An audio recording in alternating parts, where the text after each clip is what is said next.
شکاری اور چالاک چڑیا۔ چڑیا کے بچوں کے جب حواس بحال ہوئے تو انہوں نے دیکھا کہ وہ کسی انسانی قافلے کے ہاتھوں پکڑے گئے ہیں۔ دونوں نے اپنے بچاؤ کے لیے چیخو پکار کرنا شروع کر دی۔ ادھر چڑیا کو جب چیخو پکار کی آواز آئی تو وہ پریشان ہو گئی کہ اللہ خیر کرے، کہیں یہ میرے بچے تو نہیں۔ جب اس نے گھونسلے کے قریب آ کر دیکھا کہ اس کے ننھے ننھے بچے انسانی قافلے کے شکار ہو چکے ہیں تو اس سے رہا نہیں گیا۔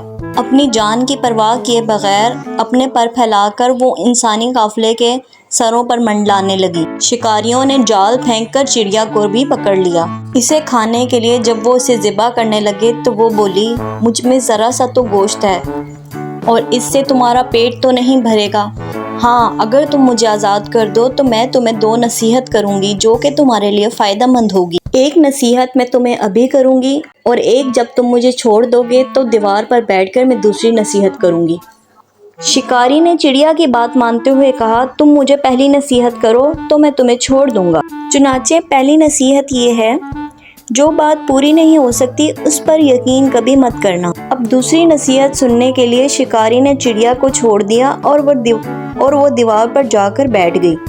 چڑیا بولی، تم نے مجھے چھوڑ کر اچھا نہیں کیا، کیونکہ میرے پیٹ میں بہت قیمتی اور نایاب پتھر ہے جس کی قیمت تمہاری نسلوں کے لیے کافی ہوتی اور تم امیر بن جاتے۔ اب شکاری پچھتانے لگے کہ اسے چھوڑ کر انہوں نے اپنی زندگی کی سب سے بڑی غلطی کی ہے۔ انہیں افسوس کرتا دیکھ کر چڑیا بولی، ابھی میں نے تمہیں پہلی نصیحت کی ہے جو تم بھول گئے، اور تم نے مجھ چھوٹی سی چڑیا پر اعتبار کر لیا۔ میرے پیٹ میں اتنا بڑا موتی کیسے ہو سکتا ہے؟ تمہیں کوئی بھی نصیحت کرنا بالکل بیکار ہے۔ تم نے میری پہلی نصیحت پر عمل نہیں کیا تو دوسری پہ کیا کرو گے؟ اس کے بعد چڑیا اپنے بچوں کو بچانے کے لیے دعا کرنے لگی کہ اے اللہ، میرے بچوں کو شکاریوں سے بچا دینا۔ ابھی چڑیا دعا مانگ ہی رہی تھی کہ اس نے دیکھا کہ ایک اور شخص قافلے میں آ گیا جو حلیے سے بہت شریف اور بھلا معلوم ہوتا تھا، اور یہ شخص پورے گروہ کا سردار بھی تھا۔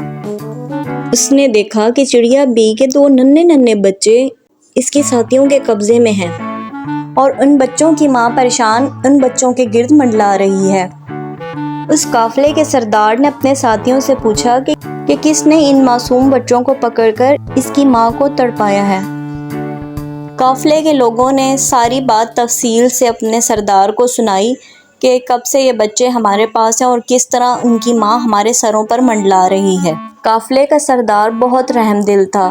اس نے چڑیا کی عقل مندی اور سمجھداری اور اپنے بچوں کی طرف دیکھ کر اپنے ساتھیوں کو حکم دیا کہ چڑیا کو چھوڑ دیا جائے اور اس کے بچوں کو بھی آزاد کر دیا جائے۔ اس طرح چڑیا نے تشکر آمیز نگاہوں سے قافلے کے سردار کو دیکھا اور اپنے بچوں کو لے کر وہاں سے اڑ گئی۔ وہ لوگ خوش نصیب ہوتے ہیں جنہیں کوئی نصیحت کرنے والا ہو۔ بعض اوقات ہم خود کو بہت سمجھدار سمجھتے ہوئے اپنے بڑوں کی نصیحت پر عمل نہیں کرتے، جس کا ہمیں بہت زیادہ نقصان ہوتا ہے۔ تو پیارے بچوں، ہمیں اپنے بزرگوں کا احترام کرنا چاہیے اور ان کی نصیحتوں پر عمل کرنا چاہیے۔